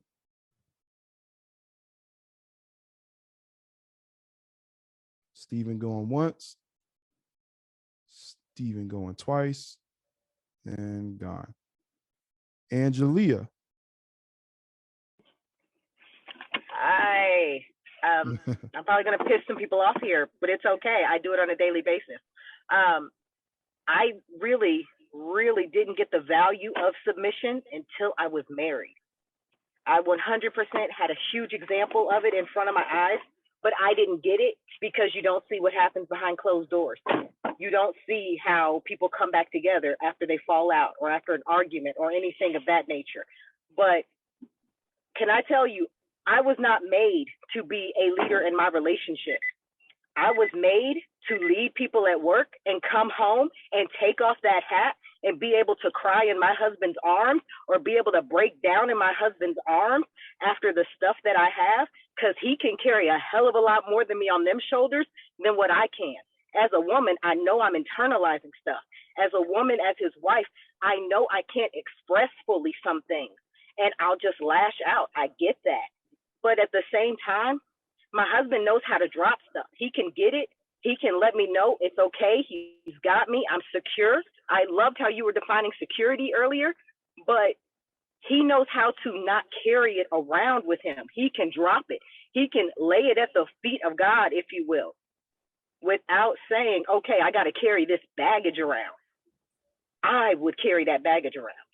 If I did not have him, if I did not submit unto my husband as I submit unto God, I'd be walking around with way too much. There you go. There's a married woman. She said she's scared. She's scared she's gonna piss some people off. And you know, these are thoughts. Yeah, these are thoughts. And I'm married to a pastor. Hey, it's cool. These are thoughts that I have. Hold on 1 second, Lena. These are thoughts that I have internally being a man. So I be seeing, you know, I don't hope this don't sound chauvinist, but I be seeing a lot of ladies buckle under some stuff that I'm just like, that ain't really stress, baby girl. That's what I be thinking to myself. But Paige, I wish you would chime in. She said that she's asking for guys' resumes. I want to hear what that sounds like. Like, what are you looking for, Paige? I wish you would give us a reaction and tell us what you mean by that. So there you go. There's one perspective there, and she was even scared of pissing off the sisterhood. So I appreciate her being honest though. All right, Marsha. Okay, for me, I feel like just my experiences. Oh, can you hear me? Mm-hmm. Okay. That, a man will just, meet you and then ask, can you be submissive? And it's like, it's not an on and off switch. I'm not just gonna, power be submissive because I just met you. I don't even know you. You don't know me. Let's get to know each other. You may not even like me, so that question shouldn't even be coming up, as soon Submission. as you. Yes. Mm-hmm. For me, growing up in a Caribbean household, you're raised to be a wife, to your husband. So, growing up in a 2-parent household, I just saw how we knew, all my sisters and brothers knew who the man of the household was. My father never had to say it. He never had to tell my mom, you need to listen to me, or you need to be submissive to me. It was just something that was natural. My father took care of us. We knew if we had a problem, we would go to our dad. He provided security. He provided a home. He took care of us. So we never needed to question who is the man of the household. It was something that was natural. My mother. Let me ask you this, Marsha, and I hate to cut you off because you're saying something like you come from a different cultural background where it's Caribbean. Here, you saw the stats for what it's looking like for Black America, that, there's more children who are growing up without fathers than those who are, and they don't see this exhibited. What do you think about that? And the way things are going or headed, or are you just saying, hey, I'm not fooling with y'all, with y'all people. I'm sticking to my cultural roots. Well, I think this is very kind of new to me because it's new and confusing because in the Caribbean household, this is not a discussion. Mm-hmm. This is not a discussion for us. So it's very confusing for me because it's so many headbutting going on. And it's like, I do want the Black community to come together and to kind of, make this all go away, but it just seems like it's getting worse and worse. So I really don't even know how to, given some type of something, a word of wisdom or something to kind of help this out, because this is new to me. Like, this is not a discussion in the Caribbean household. Like, you already know who's, it's just something that's natural. We don't have set rules on, the woman does this and the man does that. It's like, it's just something that, to me, I see that comes natural in the Caribbean household. But as far as, the Americanized way, I just feel like it just seems lost, and it just seems like no one trusts anyone. And it's a lot of hate going on. But for me, I feel like, and this is just my opinion, I do feel like a lot of Black men do tend to point the finger at Black women a lot, and not really kind of, look at themselves as far as certain things that they do as well. But as far as men, telling women how they should dress, or women should kind of tell women how to dress, I feel like even with Monique, when she said something about the bonnets, and I feel like she was really nice about it, and they just came after her. I think maybe back in the day, you were able to tell a young boy, like a young guy, like, hey, pull your pants up, or tell a girl, why you got your butt out? You were able to do that with them not cursing you out or being disrespectful. Nowadays, I feel like there's really no respect on both ends. Right. Real quick question. Do you think that men should take an active role? How did you respond to that poll in addressing the Black female image? Or do you think it should just be like women like Monique who are stepping up and saying, hey, young sister, stop wearing bonnets? What was your response to that poll? If you could be real brief. I'm for, I think men should, and I think men shouldn't. I'm like, it just depends on what it is. I just don't know. I got you. Lena, I had cut you off earlier, Lena. I'm sorry. And I saw your face pop back up. You were trying to respond to something Angelia was saying. Lena, you still want to comment on that real quick? Yeah, because I think she asked me, she said, well, what if you're like asking these questions and then the person doesn't want to answer them and they're shy? And at that point, we have no time to waste, especially, women. And you're trying to date, you want to be married, whatever you're trying to do in a relationship. If the person don't want to answer your questions, then to me, that's not the person for you. Because I think that if a person is up and up and they know, okay, let's say you're talking to them and you're saying, yeah, I would like to be in a committed relationship leading to marriage, then okay, then we need to ask certain questions, and then they need to be answered. If you don't want to give me answers, just like anything else, then you don't get the job, because I need to get your answers so I can make a clear decision. Are we compatible? Are we a match? Do I want to go forward with you? So There it's you just go. real simple. If they don't want to answer the question, don't deal with them. There you go. She said something. She said, we don't got time to waste. And I agree. A lot of us, especially a lot of us, don't got no time to waste. And I would say, too, that the more intentional we become, because we've been talking about intentional dating, the quicker it is that we start that we can respond to some of these questions, and we know what we're looking for. And when a woman asks, hey, what is it you're looking for? If a man's intentional and he's direct, he can just admit it. And same thing with the woman. We're going to go Simone, Paige, and then Ken. We're giving deference to the ladies, Ken. So I know I'm jumping over you. Yeah. All right, go ahead, Simone. And then Diana after Ken. Alrighty, so I think my views on submission is that I don't like to think of it in a sense of, oh, I have this guy. I just look at it as like I don't have to lead, because I'm a leader at work, I'm a leader other places, and it's just exhausting. Like, women are already like more than 50% of children, Black children, grow up without a father. They grow up with a single mother, and to look at that and go, wow, I have even the Black women who do have a father in the house, even then, like, you know, we're doing all the cooking, we're doing all the cleaning, we're doing all of the housework. And if we just find a guy who's able to lead without us having to feel like we're leading the relationship, then it takes a lot of that stress off of us. I think a lot of it is Black men don't know what good leadership looks like, but also Black women don't know what it looks like either, because they're growing up without fathers in the home. We're growing up without knowing what a marriage looks like. And so I know for me, I don't want to lead. It's exhausting. I agree a lot with, I think her name was Althea said earlier. Angelia. And yeah, Angelia. And so if I'm leading at work and I'm coming home and my husband's just there and he's able to take all this stress off me, and it has that, don't worry, babe, I got this attitude, then let's do it. There you go. So you had a twist on it.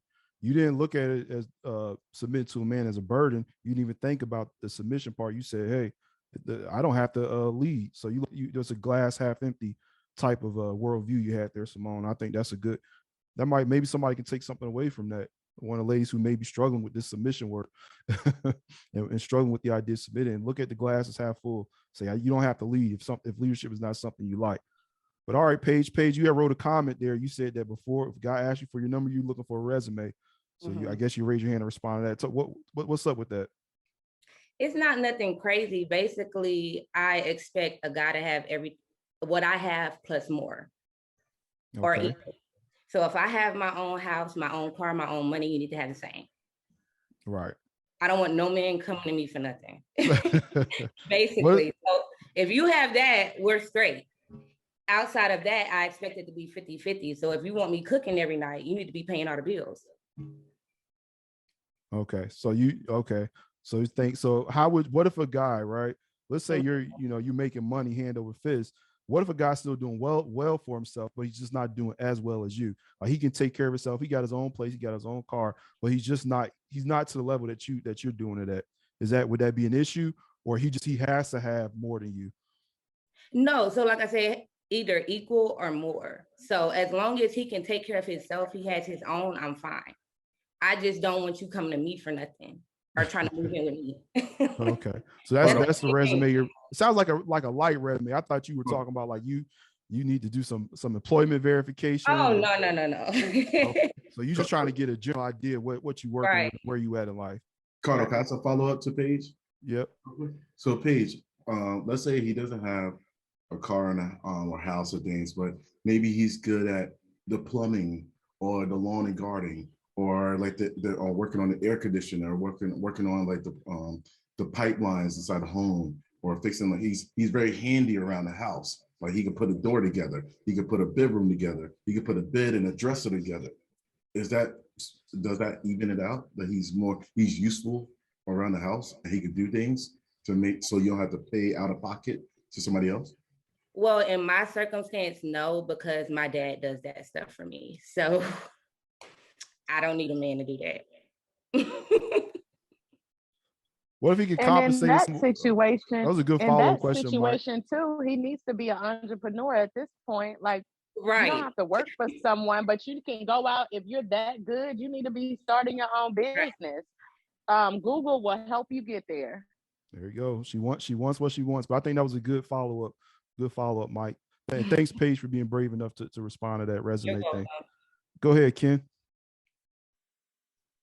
Yeah, I was just gonna say earlier, Kevin was talking about the rating system. But the funny thing is men use this rating system, but we don't even use it when it's come to selection. Because the biggest problem with the whole submission thing is you got 6 looking guys who want 8 looking women to submit to them. If submission is your biggest thing, then date in your market. Because I guarantee you right now, the church is full of 4 or 5 looking women who would submit to you like white Jesus if you were to go there. The problem why they're mad is because you want the most attractive woman to submit to your ass because you have some money. Your money doesn't change your looks no more than the weave changes her looks. So basically, you got 2 cows calling the pot black, and that's why you keep having these dilemmas. Like you go outside the world, you don't hear these arguments because people date in their lane. There you go. Mike said, "Which church?" Oh, you go to any church, and I guarantee you right now, I'll bet money on this. There's a 4 or 5 looking sister. Well, if you're 6 in looks, you got all these morals, and you're a leader. It will work for you. I'm an atheist, so it won't work for me, buddy. Oh, Mike. So, Mike, you're looking for a 4 or 5 in the church? Listen. I'm gonna be like the birthday boy. He's not here. Shout out to Bacchus. I'm gonna be like the birthday boy tonight. I need church and state. I need to know the location of that church. So I'm in Boston, bro. Hold on, so Michael, hold on. So you would take a 4 or 5 if she'll submit. Is that what you're saying? Or you? I said I would go to the church. I didn't say who I was going to take a 4 or 5. I will go to the church and have the conversation at church. Well, that's what Ken is saying. Ken is saying he's basically saying that guys are trying to get women who are outside their lane. If a guy's a 6, you're trying to get a woman that's an 8 to submit to you. He's saying, hey, go to church. You're looking for a submissive woman. Go to church and get you a 4 or 5. If you're a 6, get you a 4 or 5, and those women will readily submit. That's what Ken was saying, Michael. I guess Ken, what would you consider 8? Like is an 8? Okay, to give you a visual. Yeah, it was a visual. Erica's like better yet, Kelly Rowland is a solid 9. All right, hold on. Let's get away from this. Let's get away from this because I think some of the ladies, they don't like the rating thing. Okay. And I do agree with Kevin Samuel's point that men have been rating women since I was a lad. And he said he's in his 50s and they've been doing it, but women don't like it and they don't want to talk about it. But it's a thing, ladies. Sorry, it's just a thing. But we're gonna get away from it because I don't think the lady. This is. I was trying to give him a bit. Okay, but put it this way. And I kept the conversation going. I just want to. Okay, put it this way. I won't say her number, but if a woman looks like Kelly Rowland and you look like Flavor Flav and you want her to submit, good luck to you. I want to go to the NFL and get $1 billion. Good luck to the both of us. All right, there we go. A TV show. All right, Diana, you're up. Okay. Well, on a few things. One, about the whole you don't really know what submission is until you get married, because that matters if you feel like marriage is important. I feel like it's important. I don't think she said you don't know what it is. She said you don't really know the feeling of it. You don't know, she didn't say you don't know. She just said you don't know how good it is, I guess. Yeah, I understand. Because I'm married. That I didn't fully understand it because I did not see 100%. And this is, truly, no one really sees 100% of someone else's relationship because you don't know what happens on their pillow talk, nor do you know what happens behind closed doors. And so sometimes couples, they come together or they go and reevaluate their day or break something down, but they don't do it in front of everybody. They do that in their time, in their quiet time together, in their intimate moment. And so that's what I was saying. I didn't fully understand submit, because submit is not just taking orders. Submit is not just, hey, you better have a plate of food. You better have your hair done. You better have all the points we're discussing today. There is so many different areas. What is the guy providing for you too? Because again, you're not going to give everything up as a woman and then feel depleted at the end of it. That's not submission. You should still be full as well. All right, go ahead, Diana. And so what I was saying is I did not necessarily see. I agree with her. And so I was just saying like, it like for me, I grew up with my dad only. And I would say I I was always constantly looking for other female influences or other types of mothering type behavior, or just not necessarily mother, or like a good partner. And so like when I think of submission, I don't think of like this is just something that a man or a woman does. I understand that yes, it's like a thing that a woman overall is supposed to do, because like in crunch time situations, like most women, I feel, expect a man to be able to step up, especially if in like the sense of a Black woman and she's been like this warrior outside and she's leading in work and she's leading everywhere else, and she wants to come home and she doesn't want to have the weight of the world on her shoulders. She wants to be able to take that off. And so I don't necessarily know that there are constant in the American sense of Black men who are like open, because they haven't necessarily dived that deep, I guess. Like either they've got their own issues to work out and stuff like that. And so they're asking women to come into a relationship as wives, yet they're not in the position to be a husband yet. Like they're not in the position to make sure that that woman is feeling filled up just as much as so she can still fill him up. And all right. Yeah. All right, thank you. Diana. Monique.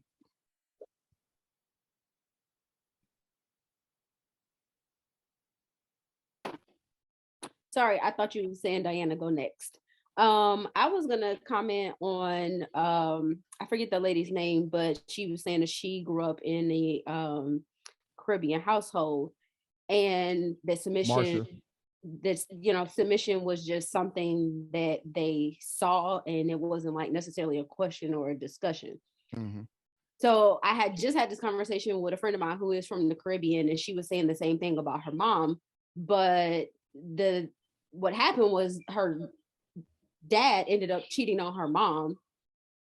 And so for her, I think that submission becomes a problem because she grew up seeing my mom baking cakes like on a regular basis. She cooked every day, every meal. She worked, she took care of the kids, she did all the things, and yet her husband still cheated on her. And so I wonder if people that grew up in situations like that, they are then turned off from that word submission. There you go. Yeah, one of the sisters who was from Nigeria who spoke earlier, she said that for her it turned her off just from seeing the different women's experience with it. So yeah, I get, for some women it is, but for Marsha, she's saying it was just like a cultural thing that they had experienced. One thing I did want to ask, maybe some of the ladies can answer. I asked a question in a poll, and I asked, what are some things that men can do, and we said outside of child rearing, to really to start, what are things that we can do with the female image piece if we want to see it improve. And I want to give y'all a little back, so we're gonna go. Brandon, you're up next, because I tried, because I believe I'm solutions oriented, and I said, if I see some problems happening out here, like I want to try to do something myself. And I didn't start a thing and start commenting on women looking all stuff. But I tried this in person because I was like, man, I like, I have a preference for women with natural hair, Black women with natural hair. I love seeing it. So I was in this was maybe a few years ago, because I said, man, we got to start, like, if I want to see more of this in the world, I got to start praising it when I see it. So I saw a sister, and I had tried comments on like her hair, and it was like a one and done. She acted like she didn't hear me. She kept on stepping. I was like, dang, I need to. So there's got to be some other kind of way to do it. Ladies, maybe you can help me out here. Maybe if y'all can say, what are some ways that men could what if we want to see more of X from our women in the world, what should we do about it? Because we can do it on an individual level, but how do we do it at on a large scale? But all right, go ahead, Brandon.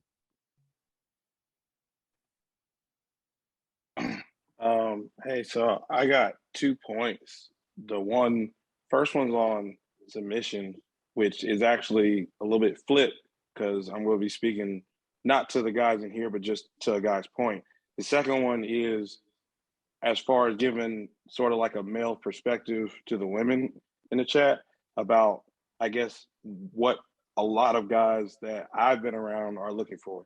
So submission in my mind, because I have my dad in my life. So unlike a lot of my friends that didn't, I guess I got a man's teaching from my whole life.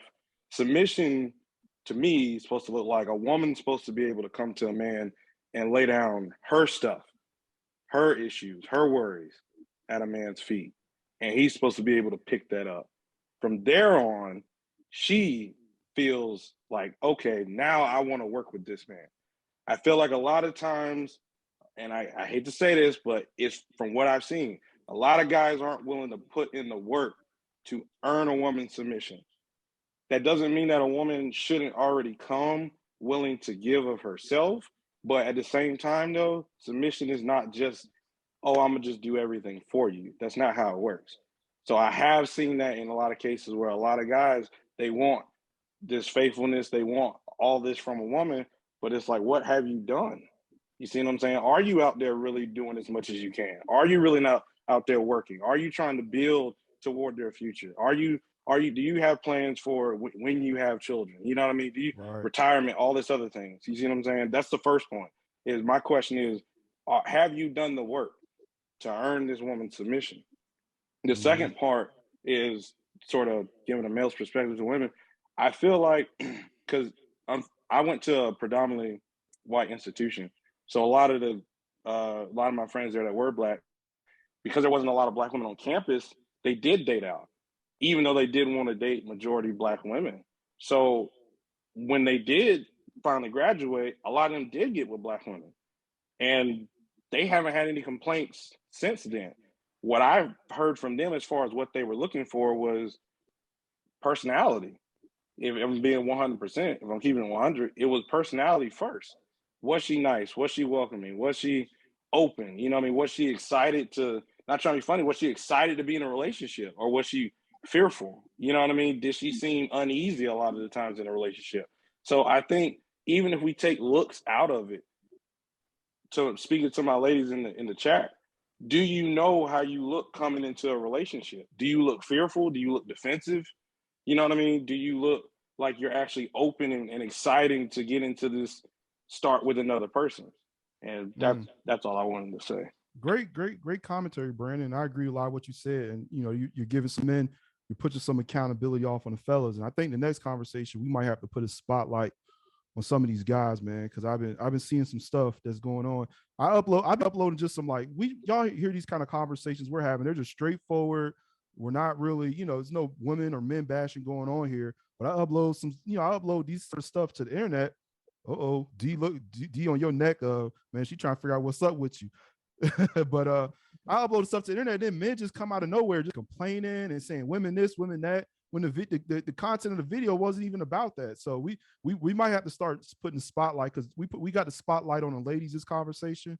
But I think our next conversation, we might have to turn a spotlight on some guys and figure out what's going on. Because in that video that Monique had me share with that guy who was, who really just put a spotlight on men, I got to be honest, I can't relate to these guys who don't have their stuff together, who don't have X, Y, and Z. So I don't know what's happening there, but we got to figure out what's going on there. But great commentary, Brandon, and the ladies seem to like it. And so you every time you join the conversation, you always share some good insight. And Kai, I saw your question. We're gonna get you in there, Kai. I'm gonna let some of these ladies go, because we got a lot of ladies with their hands raised. I guess they're gonna try to help me out with. I'm trying to figure out how I can address, how men can address the Black women issue in a way that is image issue, in a way that's that we're an ally and we're not being they're not rejecting us. So thanks, Brandon. All right, Diana. We're also running short on time, y'all. We've been kind of going a little bit, so we're gonna do about 20 more minutes and we'll stop the recording. But let's try to be a little more brief than we have been. But overall, it's been great commentary. I've been enjoying it. Go ahead, Diana. Okay. One is affirming their daughters and affirming the women that they are. Like, yes, because a lot of times compliments can come off as like, are you trying to hit on me? Or are you just being nice? Hold on, you said affirming daughters, but we said outside of the child rearing aspect, what can men do? Okay, well, like in the way that the women that they decide to display, or because like I noticed a trend, like even for my own husband, like all of his baby mamas are darker than me, but yeah, I'm his wife. And so like, I don't know if that's just like an internal thing, or like you have to basically put your word action behind your words. So if you say you love Black women, like you should be with a plethora of Black women, not just like a specific one type of woman. But maybe that's just... Yeah, I don't know about that one. I mean, people have their preferences. I mean, I think that you can still love Black people and have a preference for a skin tone, but as long as you're not being a colorist. Like we're outside of being colorist, but like the way that you display it, because like the way that you show you. I got what you're saying there. All right, thanks, Angelia. Oh, there we go. So authenticity, and when I'm saying this, I'm saying in the sense of, you know what your preference is, or you know what you're drawn to, you know what you're attracted to. There's nothing wrong if you have decorum, if you have tact, to openly have discussions such as this and say what you're drawn to, but put the why behind it. Don't say it in a way that it's so superficial that you end up falling into that trap of what Ken was discussing, that you're at this level and you're trying to get somebody else at a different level. But have an authentic conversation with yourself and with others, because why are you being drawn to that? What is it that is causing you to go this way or that way in a relationship? What is your on and off switch? All of that, because that goes into your leadership. That's your training behind of it. That's foundational. And until you go and find out your foundation, you're not going to go far, because you can have a weak foundation and you're building something up. It's going to crumble. But what was real quick? What was you said authenticity? What was that in response to? Whose commentary was that in response to? So, oh no, that was to your question. What can men do? Mm-hmm. Men can be authentic, because sometimes you have, as much as we talk about women wearing a mask, no, men can wear a mask too. Give me a quick practical example. Can you give me a practical example of how that looks like? Like if men want to see less of the spider. I think Jay had commented something about spider eyelashes and the long fingernails. If men want to see less of that, where does authenticity play into it? Okay, boom, authenticity. There's a difference between going out and degrading a woman that chooses to wear those versus outlining something positive in her, or saying to her in a questionable sense, like, hey, can we have a true conversation? Like, why do you choose to wear that? Find out her why, and then you can share your why. Because you may love everything about this woman, but you got turned off when you saw those spider eyelashes. Okay, why'd you get turned off? Don't just come at her and tear her down. That's what I'm saying. Sometimes men are not raising women up, this whole constructive criticism, and they're believing that, well, I just told you what I thought, so that should have helped you. No, you aren't. Being very specific with Tim and I definitely was a very girly girl. He met me and was turned off because I was wearing tons of sporty clothes when he first met me. We were at a camp. We were in the wilderness. I'm not about to come with stilettos and some lace shirts or gown in a wilderness type setting. No, you're not getting that. But then when he saw me outside of that, he was like, I had no idea. But we had a discussion about that. We actually sat down and talked. And then it was, oh, well, you like that? I do too. Hold on. That shouldn't be a turnoff.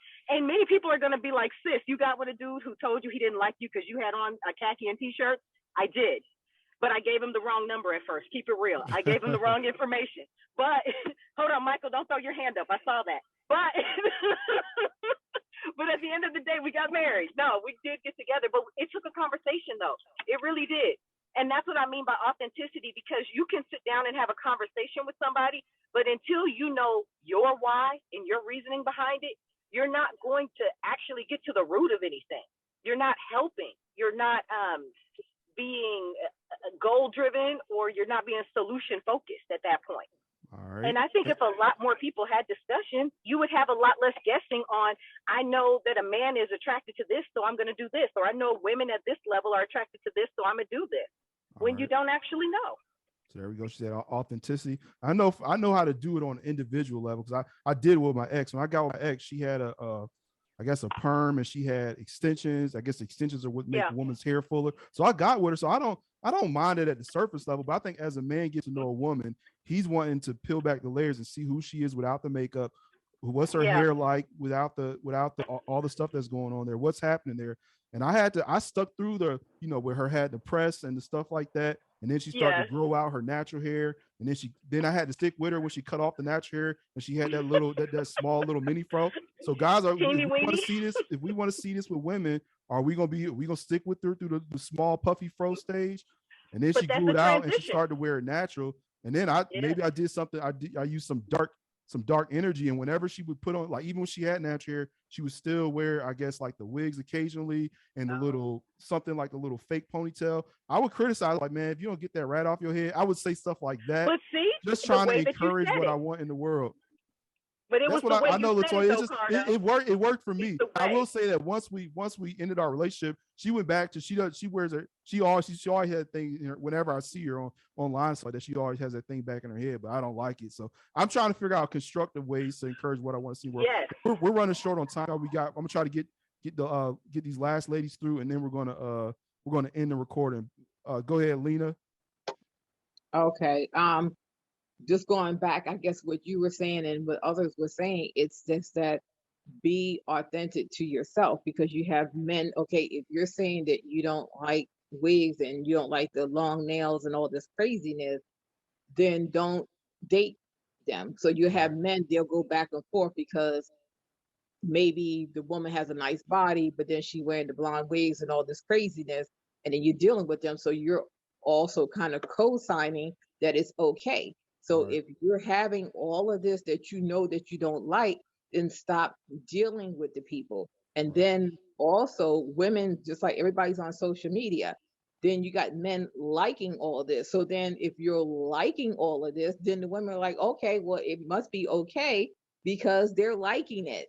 Mm-hmm. So men have to kind of stay true to yourself and stand up. Don't like stuff. If you can't like all the blonde and pink hair and all that stuff, but then say that you don't want it from a woman. And then don't go back and forth. Don't date somebody because maybe, you ain't have none in a while, but yet and still she ain't really what you want. Stay true to yourself and date what you know that you want.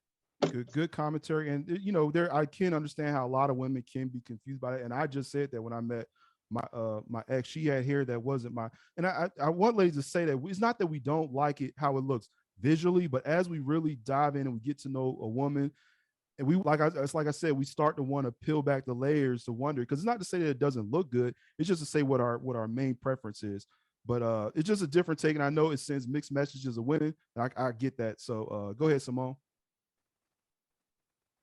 I wanted to answer your question, what exactly men can do. Mm-hmm. I think number one, just like the way men compliment women, because a woman will compliment a girl's dress by saying, "Oh my gosh, I really like your dress," versus a man will like sit there licking his lips and be like, "I like that dress," and it's like it's just a different vibe. And especially because it's very much focused on like her body versus her decisions. And making the compliments more innocent. And then also too, I feel like whenever men insult women, it's very like analytical. Like, oh, like she has love handles, she needs to lose this amount of weight, or she needs to do this or do that. Versus whenever it's compliment, it's very general. It's like, oh, like, I like how your body looks in that dress or something like that. Versus if you compliment the same way that, if men compliment the same way that they insult, they would get better results with women feeling appreciated. Interesting. Yeah, I don't know if okay, that's interesting. I'm trying to think of how do you get analytical with your compliments and analytical with your insults. I got to chew on that one. Deirdre, go ahead. Deidre.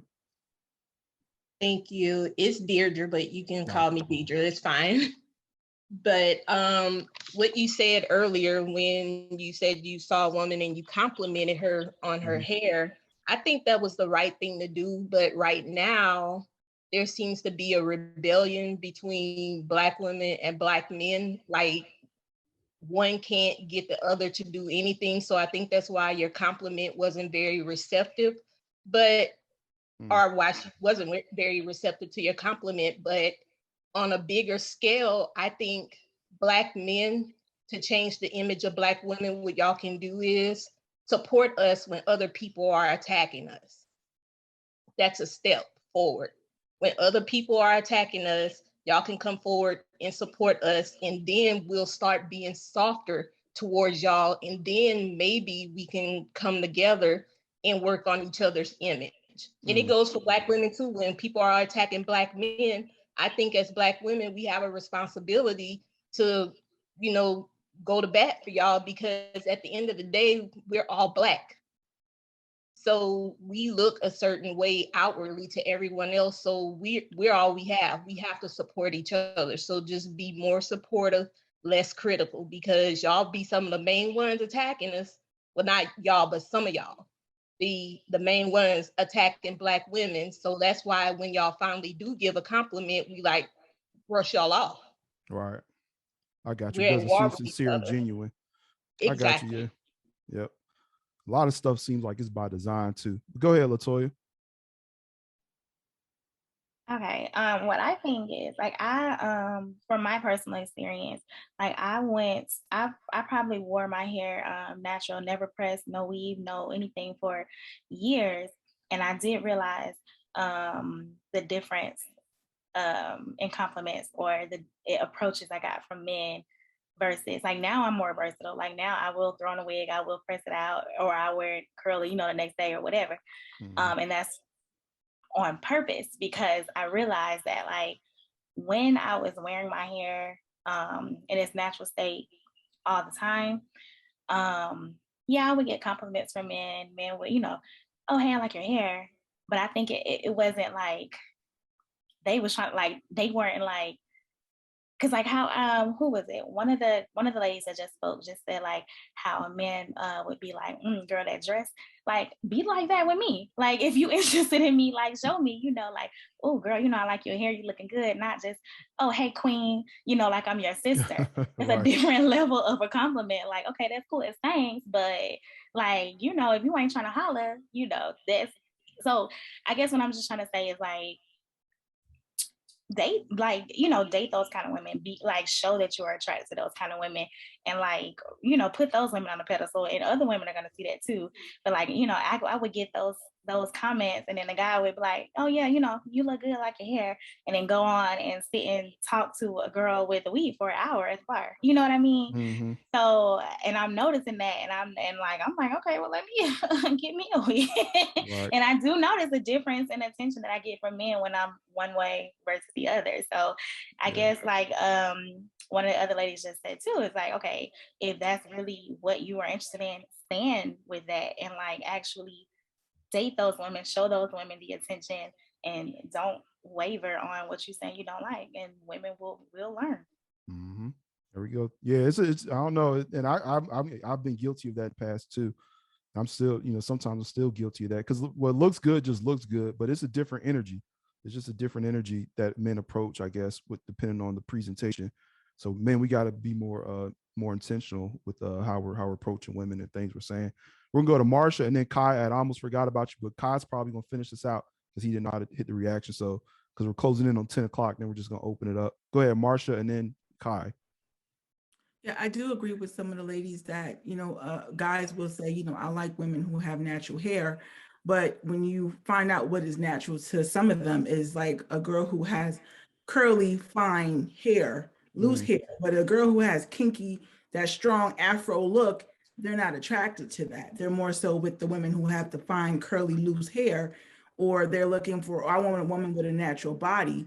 Okay, you want a woman with a natural body, but again, you're looking at the women who are with the BBLs and the snatched, training waist. And it's like, you go to a bar or a lounge and there's a bunch of beautiful natural women with no makeup, no lashes, just natural beauties. And again, you will see the guys are standing next to the women with the with the BBLs and the full face makeup and the fedora hats and the skinny heels and, you know, and it's like, it's very confusing because it's like, what is natural to you? What, you know, natural is not enhancement, you know, that looks natural. That is not considered natural. So it's like, it's very, like you'll hear men say, well, you know, I used to date a lot of attractive, beautiful women who were really into, you know, buying, you know, name brand stuff, but now I'm no longer dating those type of women. But what does that mean? You know, so you're saying that you downgraded, you know, now that you're not dating women who are not what you consider natural beauty. So it's very confusing because it's like they say one thing, but then they date what they say they don't like, because it doesn't make sense. Yeah, y'all getting mixed signals from guys. I acknowledge that. We gotta work on that. So yeah, I get it. It's a hard thing to explain. It's a hard thing to put a woman in a man's mind. Yeah, I'm gonna let Kai. Let me let Kai finish because we're closing in on 10. I don't want to. I know people are. You know, I respect everyone's time. Let me let Kai respond, and then we'll open it up and we'll just kind of have a free flowing conversation. Go ahead, Kai. I think I agree with what Brandon said and what you said, Cardo. I think at the end of the day, men and what social media is kind of getting us right now is that it's okay to not lead by example. But if we lead by example, I feel that submission will happen. But submission, as I said before, is interwoven with trust now. You just can't not handle your business and expect a woman to give up everything that she wants to do to roll with you because you are a man. Right. We have to lead by example. We have to carry ourselves in a different type of way. And I think that old school philosophy is now beginning to disappear with modern society. Guys are not handling their business, and some people on social media are saying that's okay. Women should still submit to you, but that's not the case. You should be able to carry yourself as a man, and women will submit to you after you kind of prove and they trust you at that point. Yeah, you're right, man. And like I said, I'm in my own world sometimes with a lot of this stuff, but we got to really start shining a spotlight because a lot of ladies are saying that, you know, the guys ain't holding it down. And even some of the men are saying, hey, look, a lot of these, and, you know, I don't see just a lot of unsubmissive, crazy, uncooperative women walking around here. So there's something going on here. There's a reason for it. We might start opening it up. But that was it, y'all. We're going to stop the recording. We're going to open it up and have a free flowing conversation. I think it was a great talk. We learned a lot. I learned a lot. Like I said, we got these events. If y'all make sure y'all follow our IG at Positive Black PPL on IG. Tap into some of the events. It's going to be awesome. Simone has this. I guess she's planning a yoga thing next weekend and the weekend after that, the picnic. So there's plenty of stuff, plenty of great ways to connect with people, make some friends. But thank everybody. If this is the end of the formal conversation, if you want to stick around and just have a free-flowing conversation, we're going to do that. I'm not going to open up the breakout rooms just because of the nature of this conversation is real sensitive. And I want to moderate it, to be honest with you, because I know a lot of guys here care about the women here. I care about the women here. We saw that a lot of ladies said that approval addiction was something to struggle with. And I just don't know what's going to happen in some of these breakout rooms. So I'd rather just have it open for everybody so we can moderate it. And so nothing doesn't get out of hand. So I know people love the breakout rooms, but I'm not feeling too comfortable with the breakout room tonight. So we're going to open it up. Thank everybody. If you want to leave, thank y'all for coming out. We'll see y'all on another one. But other than that,